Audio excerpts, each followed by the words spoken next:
Already ಕ್ಷಮೆ ತಗೊಂಡಿದ್ದಾರೆ. ಎಲ್ಲ ಇಂಡಸ್ಟ್ರಿಯಲ್ಲಿರೋ ಮಹಿಳೆಯರ ಮೇಲೆ ತುಂಬಾನೇ ಅವರಿಗೆ ಒಂದು ಕಾನ್ಷಿಯಸ್ನೆಸ್ ಆಗಿ ಕೇರ್ ಇದೆ. ನಮ್ಮ ಮಹಿಳೆಯರು, ನಮ್ಮ ಕನ್ನಡ ಇಂಡಸ್ಟ್ರಿಯ ಮಹಿಳೆಯರು ಆಗಿರ್ಬೋದು, ನಿಜಕ್ಕೂ ಅವರ ಶೋಷಣೆ ನಡಿಬಾರ್ದು ಅಥವಾ ನಡೀತಾ ಇದೆಯಾ ಇಲ್ವೋ ಅಂತ ಅದ್ಭುತವಾದ ಅದ್ದೂರಿಯಾದ ಚರ್ಚೆ ಇವತ್ತು ನಡೆದಿದೆ. ಇದಕ್ಕಿಂತ ಹಿಂದೆ ನಾನು CM ಸರ್ ಹತ್ರ ಸಂಜನಾ ಗಲ್ರಾನಿ ಫೌಂಡೇಶನ್ ಇಂದ ಏಕೈಕ ನಾನು ಒಬ್ಳೇ ಹೋದೆ. ಯಾಕಂದ್ರೆ ನಾನು ಚಿಕ್ಕ ವಯಸ್ಸಲ್ಲಿದ್ದಾಗ ನನ್ನ ಜೊತೆ ಕೆಲವೊಂದು ಹರಾಸ್ಮೆಂಟ್ ಇರೋ ಸಿಚುವೇಶನ್ಸ್ ಆಗಿದೆ. ಅದ್ರ ಬಗ್ಗೆ ನಾನೀಗ ಡೀಟೇಲ್ ಅಲ್ಲಿ ಮಾತಾಡ್ಲಿಕ್ಕೆ ಇಷ್ಟಪಡಲ್ಲ. ಬಟ್ ಅದರಿಂದ ನನ್ನ ಅನಿಸಿಕೆ ಏನಿತ್ತು ಅಂದ್ರೆ, ಇವತ್ತಿಗೂ ನಾನು ಆ ಪರ್ಟಿಕ್ಯುಲರ್ ಪಿಕ್ಚರ್ ನೋಡಿದ್ರೆ ಭಗವಂತ ನನ್ನ ಹಿಂದೆ ಯಾರಾದ್ರೂ ಇರ್ಬೇಕಿತ್ತಲ್ವಾ, ನನ್ನ ಹಿಂದೆ ಯಾರು ಇದ್ದಿಲ್ಲ ನನಗೆ ಹೇಳ್ಕೊಡ್ಲಿಕ್ಕೆ. ನಾನು ಚಿಕ್ಕ ಹುಡುಗಿಯಾಗಿ ಕೇವಲ 17 ಇಯರ್ಸ್ ಏಜಲ್ಲಿ ಇಂಡಸ್ಟ್ರಿಗೆ ಬಂದವಳು, ಚಿಕ್ಕ ಪರಿವಾರದಿಂದ. ಸೊ ಹಾಗಾಗಿ ನನ್ನ ಮನಸ್ಸಲ್ಲಿ ಆ ನೋವಿತ್ತು. ಹಾಗಾಗಿ ನಾನು ನನ್ನ ಫೌಂಡೇಶನ್ ಇಂದ ಸ್ವತಃ CM ಸರ್, ಸಿದ್ದರಾಮಯ್ಯ ಸರ್ಗೆ ಮತ್ತೆ ಪರಮೇಶ್ವರ್ ಸರ್ ಹತ್ರ ಹೋಗ್ಬಿಟ್ಟು ನಮ್ಮ ಸ್ಯಾಂಡಲ್ವುಡ್ ನಲ್ಲಿ ಸ್ಯಾಂಡಲ್ವುಡ್ ಆರ್ಟಿಸ್ಟ್ ಅಸೋಸಿಯೇಷನ್ ಎಂಬುವುದು ಒಂದು ಸ್ಥಾಪನೆ ಆಗಬೇಕು, SWAA ಅಂತ ನನ್ನ ಸ್ವಂತ ಲೆಟರ್ ಪ್ಯಾಡ್ ಅಲ್ಲಿ ಸಂಜನಾ ಗಲ್ರಾನಿ ಫೌಂಡೇಶನ್ ಇಂದ ನಾನು ಒಂದು ಉದ್ದೇಶವಾಗಿ ನನ್ನ ಧ್ವನಿ ಎತ್ತಿದೆ. ಆ್ಯಂಡ್ ಅದಕ್ಕೆ ಒಂದಿಷ್ಟೆಲ್ಲ ಪ್ರೋಗ್ರೆಸ್ ಆಗಿದೆ. ಎಲ್ಲೋ ಒಂದು ಕಡೆ ನೀವೆಲ್ಲ ಮಾಧ್ಯಮದವರೇ ನನ್ನ ಕೈ ಹಿಡಿದ್ರಿ, ಪ್ರತಿಯೊಬ್ಬರು ನಾನು ಇಂಟರ್ವ್ಯೂ ಮಾಡಿದ್ರಿ. ಆ್ಯಂಡ್ ಇದಕ್ಕೆ ಇಷ್ಟು ಬೆಳಕು ತಂದಿದ್ದಕ್ಕೆ ತುಂಬ ತುಂಬ ಧನ್ಯವಾದ. ಪ್ರತಿಯೊಂದು ಮಾಧ್ಯಮದ ಚಾನೆಲ್ ಅವರು ನನ್ನ ಮನೆಗೂ ಬಂದ್ರಿ, ಇದ್ರ ಬಗ್ಗೆ ನಾವು ಚರ್ಚೆ ಮಾಡಿದ್ವಿ.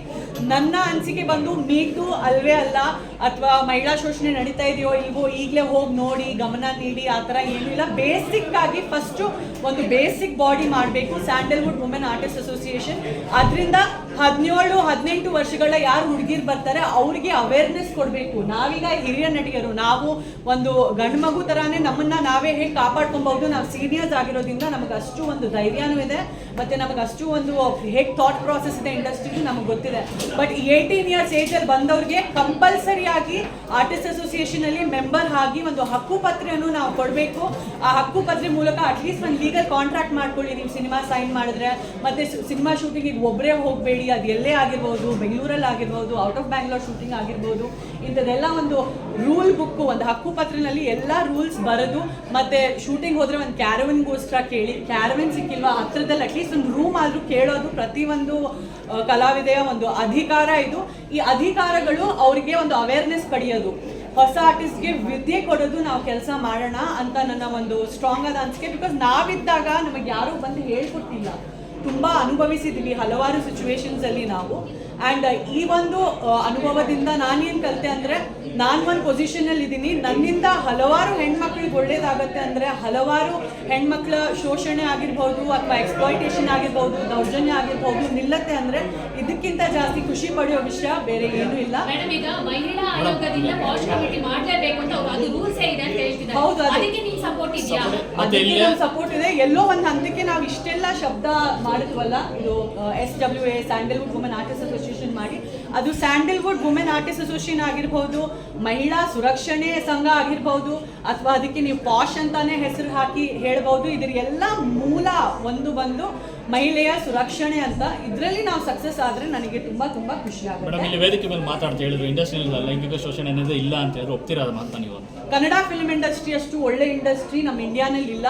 ನಾನು ಕನ್ನಡ, ತಮಿಳ್, ತೆಲುಗು, ಮಲಯಾಳಂ, ಹಿಂದಿನಲ್ಲೂ ಟೆಲಿವಿಷನ್ ಮಾಡಿದ್ದೀನಿ, ಎಲ್ಲ ಕಡೆ ನಾನು ಕೆಲಸ ಮಾಡಿದ್ದೀನಿ. ನಾನು ಮಲಯಾಳಂ ಇಂಡಸ್ಟ್ರಿನಲ್ಲಿ ನೋಡಿದ್ರು ಏನೋ ಅಲ್ಲಿ ನಡೀತಾ ಇದೆ ನೋಡಿಬಿಟ್ಟು ನೋಡದೇ ಇರೋ ಸಮಯಗಳಿದೆ. ನಮ್ಮ ಕನ್ನಡ ಇಂಡಸ್ಟ್ರಿನಲ್ಲಿ ನಮ್ಮ ಒಕ್ಕೂಟದಲ್ಲಿರೋ ಡೈರೆಕ್ಟರ್ಸ್ ಆಗಿರ್ಬೋದು, ನಮ್ಮ ಒಕ್ಕೂಟದಲ್ಲಿರೋ ಪ್ರೊಡ್ಯೂಸರ್ಸ್ ಆಗಿರ್ಬೋದು, ನಮ್ಮ ಜನ ಆಗಿರ್ಬೋದು, ತುಂಬ ಒಳ್ಳೆ ಜನ.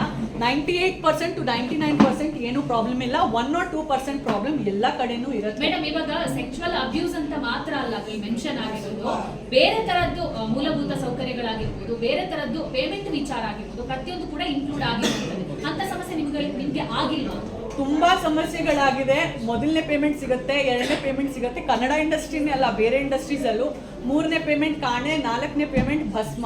ಸೊ ಅದೂ ನಾನು ಇದು ಸ್ಯಾಂಡಲ್ವುಡ್ ವುಮೆನ್ ಆರ್ಟಿಸ್ಟ್ ಅಸೋಸಿಯೇಷನ್ ಅಲ್ಲಿ ಇದೊಂದು ಮೇನ್ ರೂಲ್ ಆಗಿರಬೇಕು.